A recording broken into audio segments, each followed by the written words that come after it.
All right, we're back. This is The Line on Talk 99.5. I'm Brian Dawson, CEO of 1819 News and host of 1819 News, the podcast, where you can go for my entertaining commentary. If you're enjoying this guest hosting experience with me, you can do this every week with me on my podcast, 1819 News, the podcast, YouTube, podcast, Spotify's, Podbean, whatever, wherever podcasts are found. Now, I am going to be bringing on Representative Ernie Yarborough. Finally got him on the line, and he is like the hottest thing happening in the state house right now. He's got two excellent bills. One has moved, I think actually they both moved through the House. You have the Lake and Riley Act, and then you have the SAVE Act, which is closing the primaries. And so, going to bring on Representative Ernie Yarborough. Welcome to the show, my friend. Hey, thank you, brother, for having me. I appreciate it. It's always a pleasure to talk with you, and I love hearing your conservative take on things. So I appreciate all you're doing for our state. Absolutely. So, me and Ernie brought the heat to the University of Alabama at Huntsville. That's Ernie's alma mater. I think that's how you say it. I didn't go to college. I went to prison, but that's neither here nor there. Um, we went with Turning Point USA, and we went and did a Prove Me Wrong as part of Pick Up the Mic, Pick Up Charlie's Mic. They have the Pick Up the Mic initiative that Turning Point USA is doing all over the country. And so, right here in the great state of Alabama, they chose me and Representative Ernie Yarborough to go um, to the University of Alabama at Huntsville and debate with students and give students advice. And that was a ton of fun. And Ernie is a guy who can bring the word of God to bear on culture and politics like nobody's business. And so he obviously did really well, and it was a great time. No, I loved it. That's something I'm very passionate about. From a young person, my dad was always heavily involved in not only reading the scriptures as a family, but also like having us read newspaper, political commentary. You know, taking the word of God and applying it. Like how do these truths work out in real life? How would this help or hurt? How is this a blessing? What's the solution here? How do you develop that? And so, my dad was growing up in Boy Scouts before they turned into scouts. Growing up in Boy Scouts, my dad was greatly beloved by all the young men because my dad had this gift of connecting with young men to challenge them, to inspire them. And so that's something that I like to think that my dad imparted to me just for a love of young people. And so to be able to be there and to talk about Christ or chaos, particularly in the context of all that's going on right now in our nation, I think, it feels like a little bit of cultural ruins as well as still these tremendous vestiges of Christian faith in Western civilization. So it's a great place to bring contradictions to light as well as comparisons. And it's helpful, I think, to build anew and to build afresh the bulwarks of Western civilization. Amen. Well, as I mentioned, you're the hottest thing happening in Montgomery. You know, a legislative session that lines up with a quadrennium. We're educating the audience here because legislative session and quadrennium. And so quadrennium is every 4 years we choose the people who will elect us inside the state at the state government level, be it statewide like governor, be it state reps like Ernie in your district and state senators. And it's staggered to where it's offset from the presidential election. So 2 years after the presidential is when we have our quadrennium, and usually a legislative session that corresponds, the legislative session that corresponds with that quadrennium, they don't do a lot of crazy legislation. It's usually pretty boring. But man, this last legislative session has been the craziest one since I've been focusing on Alabama politics, and it's on a quadrennium. So it's been really wild. You've got and have been working on for years the Lake and Riley Act. I've been talking about immigration for the last hour, and so you know, I think it's perfect. Talk about the Lake and Riley Act and what it's going to do, and then where is the bill? Yeah, for sure. Thank you. Yeah, so this bill actually predates Senator Britt's bill, and it's a perfect complement to her bill, but it predates her bill. It actually is modeled after a bill that the Georgia state legislature passed, and it's modeled after that. Obviously, Georgia is the state where Laken Riley tragically lost her life. But the concept of the bill, one of the immediate things that will come in people's mind, wait a minute, we already passed the Lake and Riley Act. Well, the federal government passed their version of that, and what the federal government's bill does, in a nutshell, is reinforces the feds to do their job and allows states to sue if the feds are not doing their job in terms of immigration enforcement and safety, particularly with criminal elements in our state. are in our country, who are here not only who committed the crime of coming here illegally, but then are are pursuing a criminal career, be it more petty crimes or more aggravated or what have you. So what my bill does, and again copying the Georgia bill, is it allows state and local law enforcement to enter into what's called an MOU, or a memorandum of understanding, with the federal government. Right. So the problem that we have is that you've got 10, 15, 20 million, how many ever illegal aliens that we're allowed to pour into our country. And the problem is so big that typically whenever the federal government has a high priority illegal immigration, focus or whatever, it might be on somebody who's like the head of an MS-13 gang, or a criminal cartel organization, or organized crime, or kind of those bigger level cases, as it were. But the problem is that we've got so many millions of people here illegally who are also members of gangs, committing crime, violence, those kinds of things.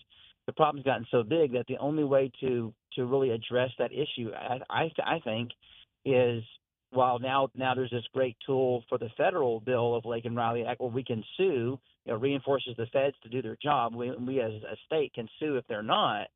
But now this bill allows the grassroots state and local law enforcement to enter into this MOU with the federal government to help enforce existing immigration laws. So now, who knows your community better than your state and local law enforcement in terms of safety issues and safety needs? If you think about the situation with the man who took Laken Riley's life, he had committed a series of, as it were, petty crimes, shoplifting or, crimes of that nature. And it was like he was testing the water each time. And as he got more and more bold, it got to the point to where he committed the heinous crime that resulted in the loss of Laken Riley's life. And so what we want to do, what this bill does, is it provides a mechanism when you've got people who are here illegally, who are committing crimes. It provides a way for the grassroots state and local law enforcement to initiate, to arrest, detain for up to 48 hours, which is standard, and in that 48-hour window, to contact the federal government, ICE, Homeland Security, and say, hey, we've got X, Y, and Z, and if they give a detainer back, then that sets the process where we can move about getting that person deported from our country, because we don't want these people here committing crimes. Obviously the whole conversation of immigration is a separate, in some ways, not entirely a separate topic, but a very worthy topic of how we let people come into our country. But we assuredly do not want them here if they're going to be here committing crimes. So, that's what this bill in a nutshell does, and it has several common sense protections. We even took an amendment from across the aisle, a Democrat amendment, that said that this bill in no way abridges anybody's constitutional rights. Well, of course, I mean, you could put that in all of my bills, I guess, but for sure that's not the goal, right? In this bill, they're not allowed to be detained solely upon the basis of their immigration status, right? So we're not going out and just swooping up people because they look a certain way. This is in the context of doing their job, and there's reasonable suspicion, right? And then beyond that, actually probable cause, right? And so there's all the barriers and tests are there for the parameter of doing their job, doing it well according to the law, not abusing authority. But at the end of the day, what do we see on all the police cars? It's to serve and protect. And this issue has gotten so big that we need grassroots involvement with our state and local law enforcement to make sure that our communities are safe. Amazing. Well, thank you for doing that and doing the work that it takes to get it moved through the legislature. The next bill has been the hot topic, if you will, of this legislative session, and it's the SAVE Act, and this is a bill which closes the primaries, and I'll let you explain, but I'll do a brief explanation. The way that it's set up right now, the point of a primary is for a party to pick the person who's going to be the nominee in the general. So in April or May, during an election cycle, we pick through a primary process who is the Republican that's going to go to war with the Democrat in November.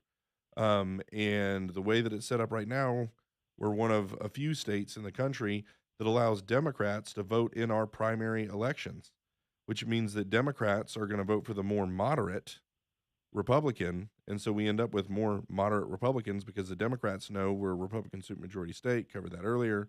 If they can't get a Democrat in that can win, well, they're going to go water down the Republican candidate. Talk about that. Yeah, for sure. And I'll say for both the SAVE Act and the Lake and Raleigh Act, they're both in the same position. They're both in the Senate now. I didn't mention that earlier, but the SAVE Act and the Lake and Raleigh Act is also in the Senate. And actually, both bills are carried by the same senator, Senator Sam Gavan. But the SAVE Act, right, the Safeguard Alabama Voter Engagement Act, what this bill is designed to do is to close our primaries. Now, when people hear that, the media, I feel like oftentimes, some media outlets want to portray it as you're taking away the right to vote. It's, voter disenfranchisement, none of which is true. The same things are said about having a voter ID, and that citizens should only vote.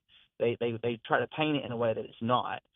So facts obviously matter. So the truth is as you've said, and to expand a little bit more, this bill closes the primaries. What that means is, well, first of all, what is a primary? What is the purpose of a primary, right?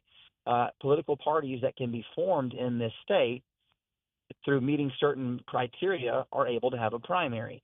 And the purpose of the primary is for that party to choose their nominee to represent that party in the November general election.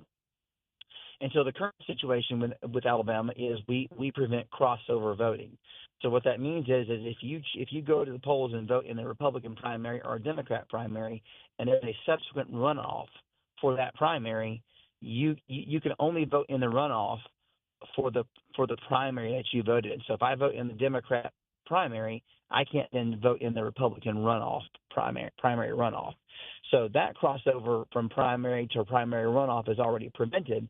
But what is not handled is the situation where you've got people voting in the other party's primaries, because you can just go in and tell them which ballots you want, and there's no party affiliation, at all.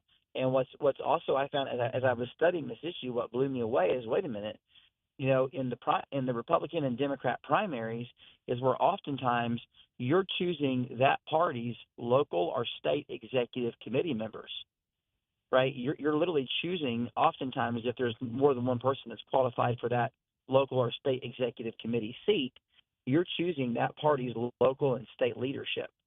And so obviously in terms of a primary, what you need to do is have that chosen by people who represent that political party. I think it's fair, it's common sense. And so all this bill does is it would kick in January the 1st of 2027, doesn't affect 26 at all. So what it would do is it would say, okay, coming January 1st of 2027, all voters in this state will be considered unaffiliated. And what that means is, just like right now, we don't have state party registration for parties in our state. So you would just be considered unaffiliated, meaning you've not registered with a party yet.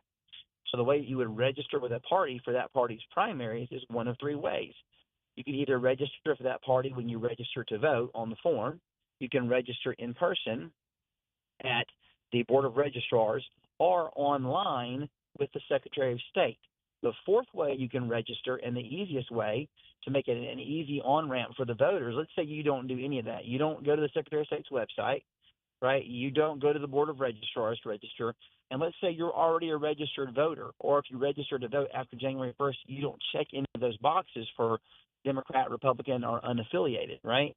Well, you stay unaffiliated. And then when you walk into the voting station to vote, when you request a Republican or Democrat primary ballot, that will have the effect of registering you with that party. Got it. So you literally don't have to do anything different, right? And what that means is from that primary through the general election, you are a registered Republican or Democrat. Now, after the corresponding general, you can change your party affiliation if you want to, but you don't have to, obviously. But that's there if you want to for the next primary. Awesome. So there is a blackout period. Is this kind of the last key piece to mention? Okay. There is a blackout period that you can't change your party registration, which is the whole point of that in closed primaries, right? Yeah. So 60 days before the primary through the corresponding general election, you can't swap from one party registration to another party registration. You can move from unaffiliated to a party registration if you've never been a member of another party, right? Sure. But otherwise, and the reason why that 60-day window is there is because at day 55 before the primary, the probate judge of the county must deliver the voter data to the absentee election manager of the county in order to do his or her their job, right, in Oh, terms of rendering absentee ballots. So, we're in a up against the break, nutshell, Ernie. yep, no problem. Well, thank you for coming on to tell us about the stuff. You're doing great work. Really appreciate you. And thank you for taking the time to come on. Yes, sir. Thank you, brother. Thanks, Appreciate you. Ernie. Blessings. Bye. And we'll head to a break. Talk 99.5. We'll be back.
All right. Welcome back to the line. I'm Brian Dawson, CEO of 1819 News, filling in for Andrew McLean.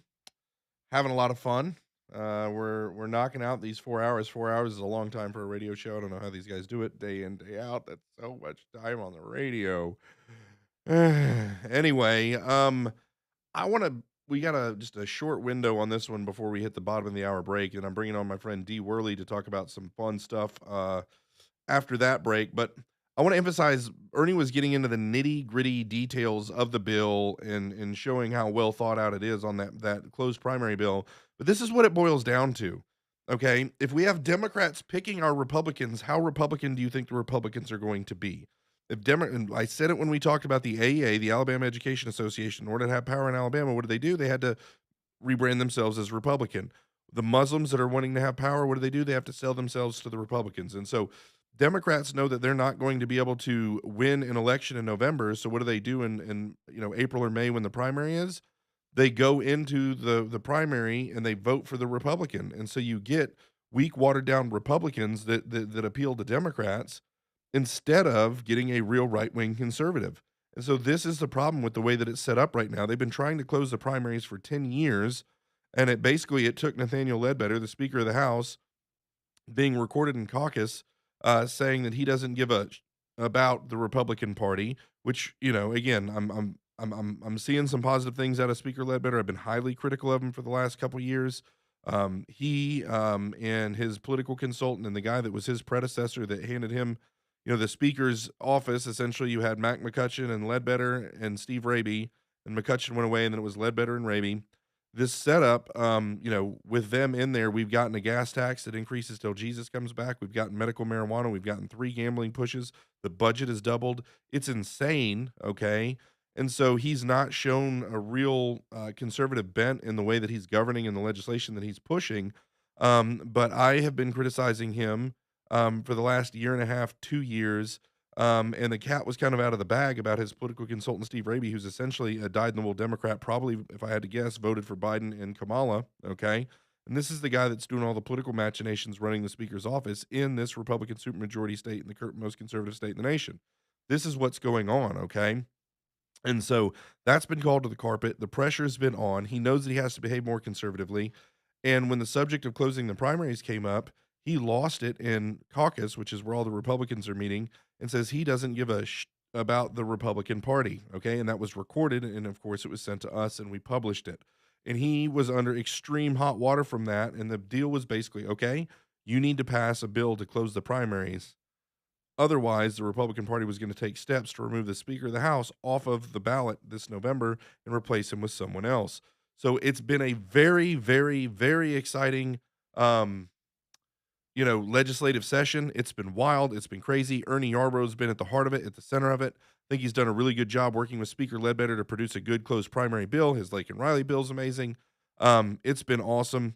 And we're going to be back on the other side of this break talking to D. Worley about some media attention that seemed positive, but she disagrees. So we'll be back on the other side, D Worley, and then yeah, this is the line. I'm Brian Dawson, CEO of 1819 News, host of the 1819 News podcast. Go follow us. We'll be back. Talk 99.5.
All right, we're back. Talk 99.5, 100,000 watt blowtorch in the heart of Birmingham, raining down conservative hellfire on people who don't agree with us. That's it. That's all. Here we are. Brian Dawson filling in for Andrew McLean on the line. Speaking of on the line, I've got a good friend of mine, Dee Worley, who's joining me. I'm going to bring her in here real quick. Okay. And Dee reached out to me. She's a good friend. She works with another really good friend of mine who you need to be following his work is a guy named Chad O. Jackson. Yeah, you need to follow Chad O. Jackson on every social media platform there is, Instagram, Facebook, Twitter, all the things. This is just a brilliant guy who's done incredible things, and he runs a plumbing company in Dallas. He's a black guy, and he dove into the history of Martin Luther King Jr., the real history, and he started creating documentaries. And so follow him, and you'll figure out how you can go and start watching those documentaries. Can't recommend it highly enough. And that's how I became friends with Dee, is that she was doing some PR stuff for him and reached out to see if we wouldn't want to have him on the podcast. And he came on and it absolutely exploded. So anytime Dee reaches out to me, I immediately answer because they do incredible work. And so she reached out to me. The Birmingham Times thought they were doing a good deed. And so often that happens, the good deed was not that good, and they made a long list, a laundry list of black women who've done incredible things, which seems very good on its face, right? Black women who've done incredible things. Like, why wouldn't we want to celebrate that? Well, the problem is one of them wasn't a woman, it was a man. And as Dee's scrolling the list, she finds herself at the bottom of the list, listed as one of these black women who's done incredible things. And she really is. But the man being on there is a problem. The whole thing is kind of problematic. It's a very liberal publication. So, anyway, I'm going to bring Dee Worley on to give her thoughts on this. Dee, thank you so much for taking the time to join us. Hey, Brian. Thanks so much for having me on. How did I do summarizing the situation? Was that a good summary? Excellent. I mean, I couldn't have said it better myself. There you go. Really, except for one caveat. Everybody probably in your audience, if they have any kind of history with Alabama, University of Alabama, they would know me as Dee Foster. But I legally am still Dee Worley, but I am divorced from that name, and I am going to be changing it back to Foster soon. So, but that you had no way of knowing that. So, Yes. but yeah, that's the only caveat. There you go. When I screw up big, D. I don't know if you know that. So just so you know, I got everything right but your name. And it wasn't big. So, well, totally innocent. Thank you so much though for coming on. And just tell me, how did you find out about this? So you're from Bama, you got deep Bama roots. First, just tell us a little bit about yourself. How about that? Because we've got up until the top of the hour. So go a little bio, your background, your Alabama connection. Sure. My least favorite thing to do, by the way, is talk about myself. But so I am. I'm not born and raised in Alabama, but my home city is Huntsville, and it's what I call home. We moved there when I was very, very young. I think I was in second grade, and it's my home base and always has been. And then when I was spent most of my childhood, or all of my childhood, and into my young adulthood as a competitive gymnast. I competed for both Team USA and was a national team member and training for the Olympic Games. And 2 weeks before Olympic trials, I tore all the ligaments in my ankle and couldn't compete.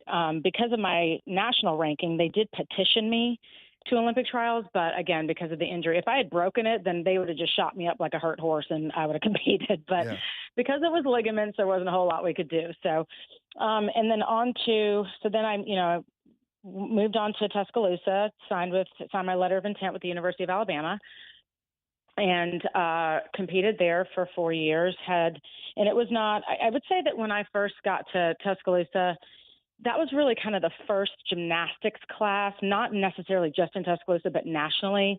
That was the first NCAA gymnastics class that did not treat their 4 years in college as, a 4-year retirement party. Yeah. This got real competitive real fast because that was really kind of the first year that national team members and Olympians started foregoing professional money and instead competing, extending their amateur careers in college. So it got real competitive real fast, and it was phenomenal. I had the best time, and it was a great way to end my career.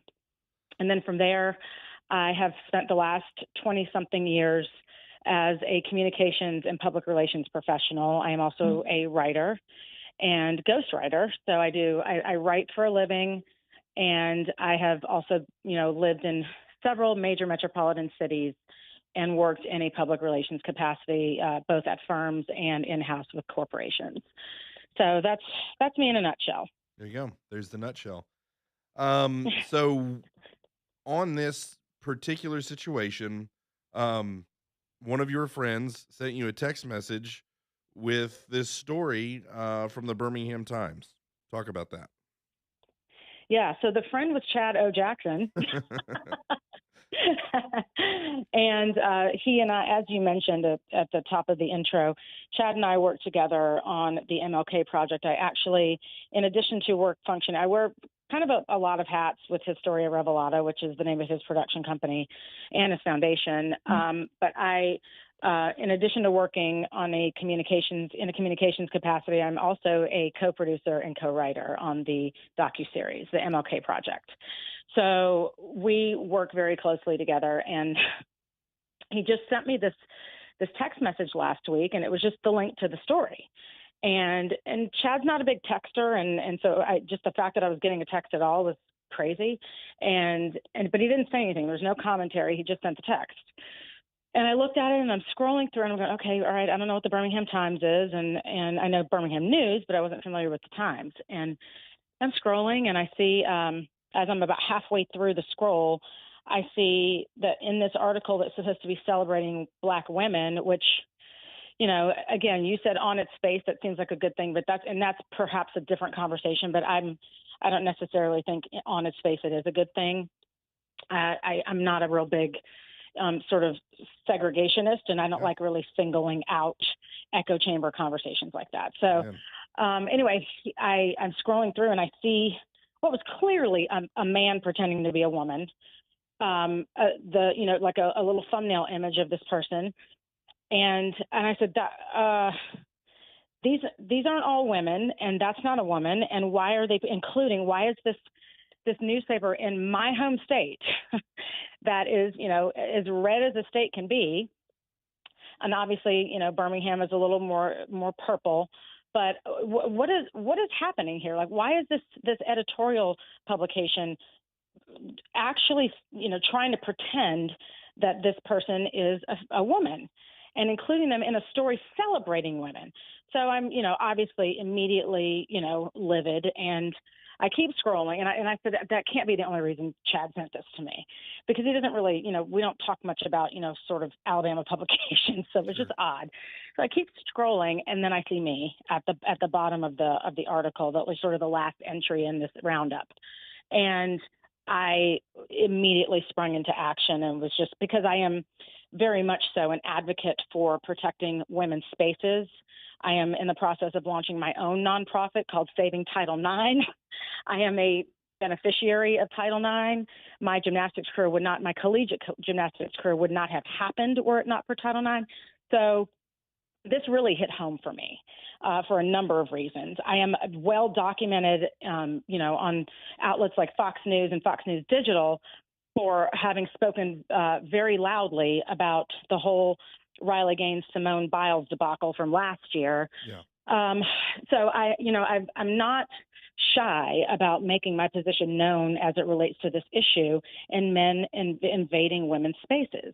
And I'm also not a feminist. So it's an interesting juxtaposition for someone like me who is not a feminist, who's, screaming very loudly about protecting women, right? Like that's not really something that most people would associate me with, but there it is. So this is a niche issue, right? Yeah. So I immediately said that I needed to do something about this, and I was talking to Chad about it, and I said I'm going to record a reel and post a reel about them including me in this, which they have every right to do. As it's a freedom of the press right for them to include me in this roundup, but they don't have to ask my permission. But I absolutely am going to make it known that I do not approve of it, and that I don't sanction it, and that I want to renounce the fact that I'm in it at all.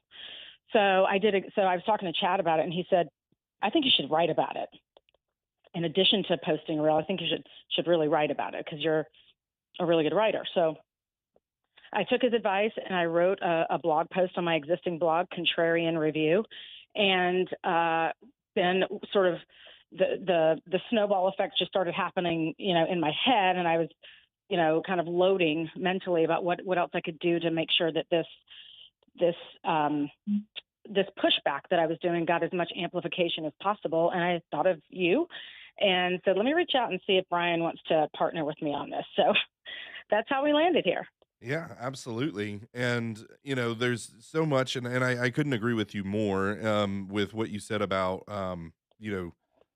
niche or ghetto or whatever the word you want to use, where you go and say, well, we need to do black people from Alabama who've been successful. It's like, why don't we just talk about people who've been successful? So I agree with you Correct. 100% there. And so, Yeah. yes, but I Yeah. mean, I think to the average overall person, when they look at something like, oh, whatever, and then all of a sudden it's like hmm chick with penis, also enlist. You're like, whoa, Exactly. right? What the hell is Exactly. this? Exactly. Exactly. Oh, Exactly. And I was incensed. Because for one reason, they had this article, they had each of the people in the roundup sort of divided and bifurcated into category, right? And my category obviously was sports. And the man's category was not sports; it was arts, entertainment, literature, whatever else, media. But to even have him in at all, and I'm not one of these people who capitulates to the woke mob. Like I don't bow the knee to anybody but Jesus. And when they were calling him her and she, like all the pronouns were jacked up. The word, the letter B and the word black was capitalized everywhere. I mean, it was just an absolute manifesto of wokeness. And I said, I don't want to participate in this. So I'm opting out, and I'm going to opt out really loudly. I'm going to be noisy about this, and I'm going to call them to the carpet, because even just a cursory search of me at all, and I'm really easy to find, right? I was on Fox News. Everything's on my social media channels and platforms, and it's not hard to figure out that, one, I'm not woke. Two, I'm super conservative and I love Jesus. And three, I'm not a feminist. Like, it's really easy to figure that out about me. And the fact that they just did absolutely no research on anybody. They were really ripping the content from other sources anyway, which they did cite. But they were just, kind of lifting content from other places. For my content, they lifted it from rolltide.com. And they just kind of were slapping this together. And there's not even a byline on the article. It's just, Birmingham Times, not even staff writer, just Birmingham Times. So I'm pretty journalism savvy. And so I snipped all of this out really quickly and decided to just, call a spade and call them out on this. And I'm going to be noisy about it. And I'm here for whatever comes next after that. yeah, absolutely.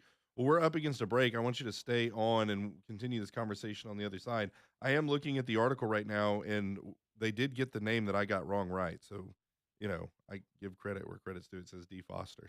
So maybe I should Okay. have went scrolled and found it myself. So anyway, a little bit of humor there.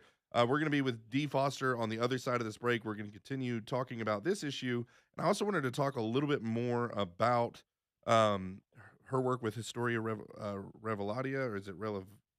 I always mess it up. Historia Revelata. Uh-huh. Revelata. Okay, I did. Okay, I got it right. I'm see now. I'm worried that I'm Yep. not going to get stuff right now.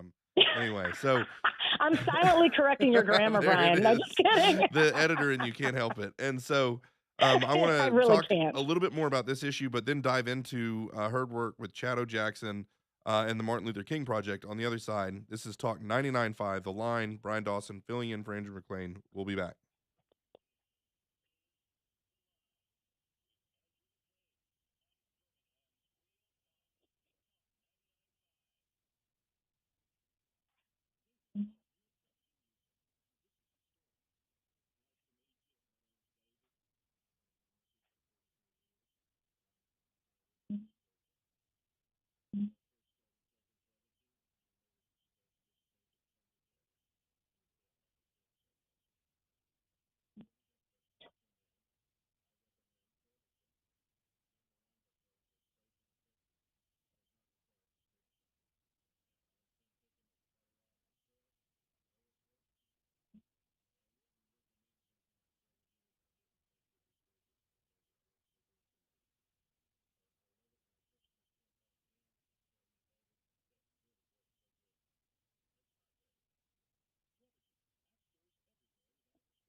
All right, we're back. Talk 99.5, The Line.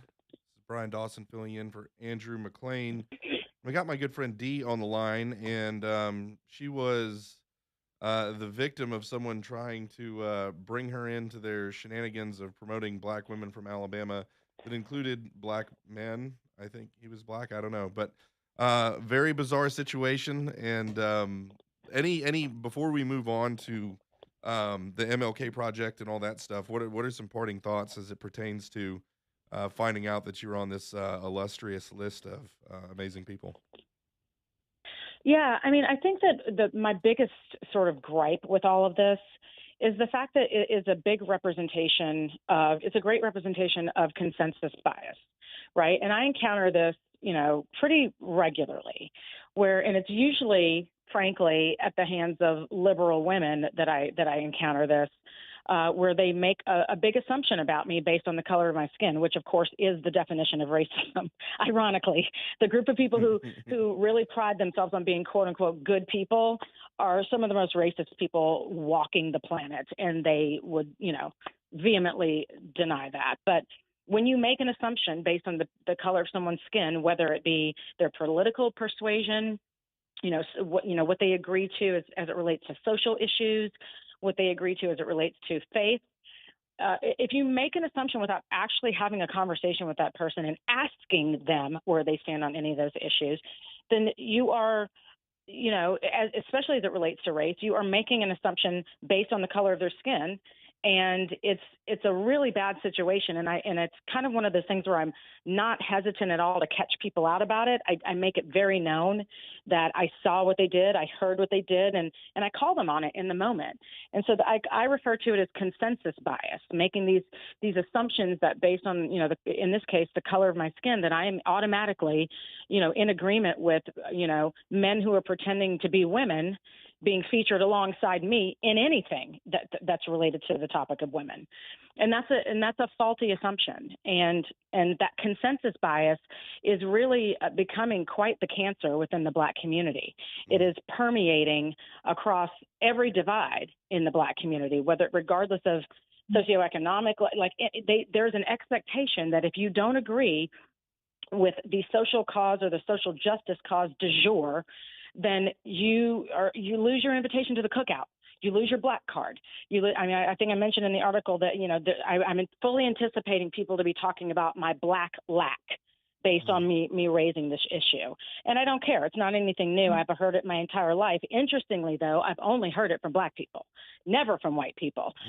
I've only heard about how unblack I am from Black people. In fact, anything being made about the color of my skin has always been at the hands of Black people, and it's really unfortunate because I am a Black woman. But I don't first identify as that. I first identify as a daughter of God, and a very free individual thinker. So when when you're skipping those two things and going straight to color, skin color, which again I feel like I lose IQ points every time I talk about it. But when you skip over the things that really matter and actually are interested in learning about a person, then you're going to have things like this happen. So the consensus bias is real. It's weird. It's wild. And I wasn't just, satisfied with just letting it slide. And I certainly wasn't flattered or honored that I was included in this roundup. Well, we're going to be bumping up against another break here. Is there any chance you could stay Sorry. for another? No, this is great. That was amazing. To stay around after the break to talk more, or do you have to go?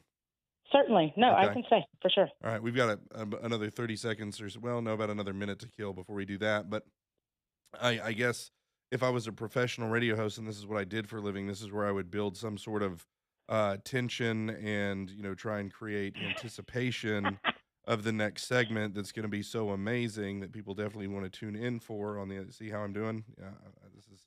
I see what you're doing, and you're doing it very well. And I couldn't agree more, by the way. I think it is going to be a great segment. Well, next time I host, I want to get Chad. It didn't even dawn on me, but I mean, how amazing it would be, and that was what was so awesome for us to work together on. That was that we are a prominent news organization in the state of Alabama, and to bring your guys' message to Alabama was Mm-hmm. amazing. challenging the narrative of Martin Luther King Jr. Who was he really? Yeah. And we're going to be doing that on the other side of this break with D. We'll be back. Talk 99.5, filling in for Andrew McLean. This is The Line.